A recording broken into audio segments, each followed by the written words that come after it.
je ne sais pas exactement pourquoi, on s'est trouvé à parler des poches. Oui, des poches. Et du concave et du convexe. Et ça nous a amené à des réflexions de genre, de rapports de genre. Hein? Tu sais pourquoi? Le pourquoi on a parlé de poche? Oui. Oui, c'est parce que j'étais dans mon... historiquement, je m'intéresse à qu'est-ce qu'il y a dans le sac des femmes. Et puis je te disais, et voilà, et puis je te disais, tiens, les femmes n'ont pas de poche. Et tu m'as dit, si, Coco Chanel. Je vous fais un résumé. Oui, que c'était, oui, d'accord. Oui. Créer que c'était le début de l'émancipation. Tout à fait. D'accord. Voilà. Alors, entre-temps, Oui. dans la recherche fondamentale, enfin, la poche n'est jamais ni gonflée ni dégonflée, comme on avait évoqué. Mais elle est soumise à une tension qui en fait quelque chose qui n'est plus une poche. Oui, c'est lacanien ça, non? Voilà. La poussée pulsionnelle.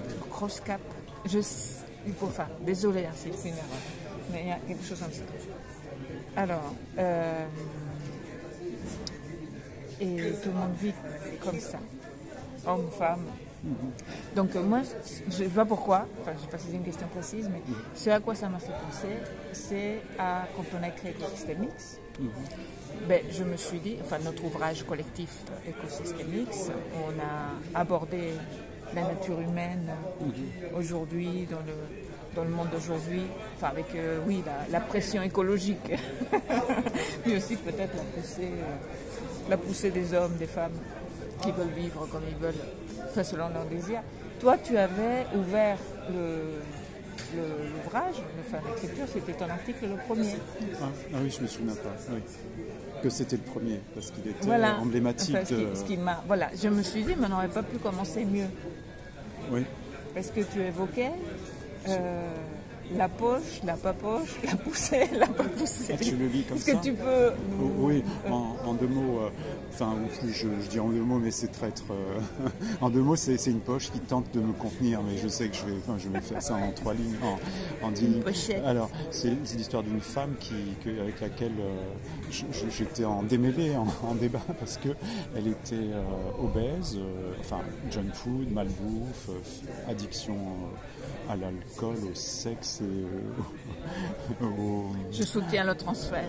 Et à quoi et la cigarette. Internet. À l'achat compulsif. Compulsif, la nuit, machin, etc.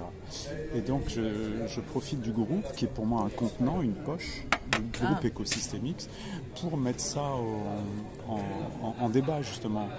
Et chacun se jette sur cette femme en disant, moi je n'en veux pas, je la prendrai jamais. Un autre qui dit, ça ne me concerne pas, tu parles, obèse qu'il est, tout autant, etc. Et tout ça en pleine époque de confinement, qui est une forme de contenance au fond. Et elle a tiré son épingle du jeu, cette femme. Quelques mois après, elle a arrêté l'accompagnement, comme si son confinement lui avait donné en miroir quelque chose à voir de sa réalité psychique. Je vis bien, confiné, enfermé en moi-même. Et avec mes pulsions. Avec mes pulsions. Voilà, mais c'est pas ta question. Si. Alors, moi, la transposition que j'ai aujourd'hui, c'est que alors la poche, c'est peut-être nos organes sexuels, dans un sens comme dans l'autre. Pour l'homme ou femme, j'ai dit, c'est juste un retournement. Mais au final, par exemple, moi, je me questionne sur la ménopause, la préménopause, et donc je me dis, la femme devient au final la poche d'elle-même. Tu vois, la représentation de l'utérus, finalement, c'est la même chose que ton corps. Et au final, d'ailleurs, nos douleurs et tout, tous les symptômes se placent là. Et donc, cette femme était quand même en périménopause. Oui. En péri, et puis l'accompagnement a duré plusieurs années, et elle a traversé ménopause avec la question, ça me revient parce que j'avais oublié la compulsion vraiment addictive sur carte bleue, elle faisait chauffer la carte bleue toutes les nuits, elle avait du mal à payer les séances, etc.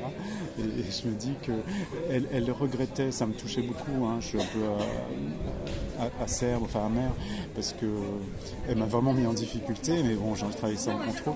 Mais elle disait plus jamais je ne retrouverai ma ligne des 30 ans, ma ligne des 30 ans. Et évidemment, plus jamais. et donc elle vendait sur Vinted ses vêtements, elle en rachetait des, etc. Mais qu'est-ce que tu crois que c'était sa poussée? Quand tu dis elle a trouvé donc elle a eu son compte par le confinement, ce qui est une sorte de poche sur la poche, voilà, qui était devenu un ballon. Mais à l'intérieur du confinement, nous aussi, on se trouvait bien. Mais parce qu'au final, on pouvait réaliser nos poussées, nos désirs. Ah oui, fondamentalement. Je me souviens de ce printemps glorieux, là, quand Macron commence à sortir ses âneries. Et finalement, on en a fait notre affaire, mais pas une affaire économique, mais une affaire affective, parce qu'on s'est retrouvés dans notre jardin, qui est une véritable oasis. Et on était en syntonie, alors je poétise un peu là, c'est en syntonie avec ce printemps oui, mais ça c'est toujours le côté contenance. Alors qu'est-ce qu'on a fait? Le projet Ecosystem X. Voilà. On a réorienté notre activité. On a monté des groupes de travail. On a réalisé beaucoup de choses. Voilà, tout à fait. Et moi j'ai découvert l'intérêt de ce qu'on appelle aujourd'hui l'hybride, mais pouvoir consulter à distance, mais pas que... Voilà. On a revisité tout notre modèle. Notre métier profondément. Voilà. D'accord. Donc probablement, elle aussi, elle a commencé à donner des cours, elle a dû trouver une activité qui lui permettait de non seulement être une poche, mais être un fer de lance. Voilà, phallique. Phallique, oui, pas objectale, à suivre.